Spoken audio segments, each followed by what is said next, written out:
Good day everyone, ay Cadet AJ Emmanuel Tinamuko. Mayday, Mayday, Mayday! This is MV Ocean Voyager, call sign WXYZ123, located at 25 degrees 12.5 minutes north, 78 degrees 30.2 minutes west. We have collided with another vessel and are taking on water at an alarming rate. The ship is listing heavily to port and is in immediate danger of sinking.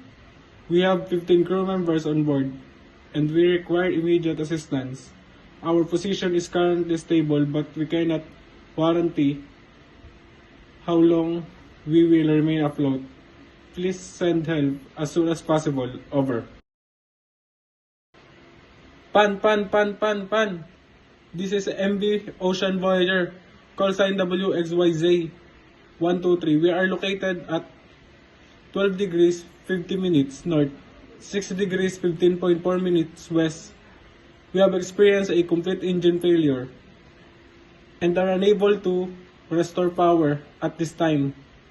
There is no immediate danger to the vessel or crew, and we are currently drifting in calm water. However, we require assistance in towing or assistance from a nearby tug or to restore our position. We are in need of guidance on how to proceed. We are taking all precaution to prevent further complication. Over. Security. Attention all vessels in the vicinity.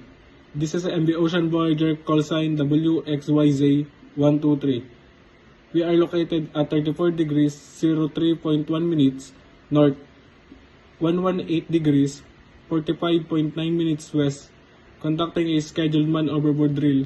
The drill will be conducted for the next 45 minutes, during which we will simulate the rescue of a person overboard.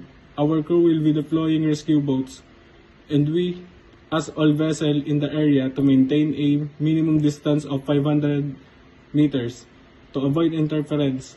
Please note that drill is non-emergency and there is no actual risk to personnel or vessel.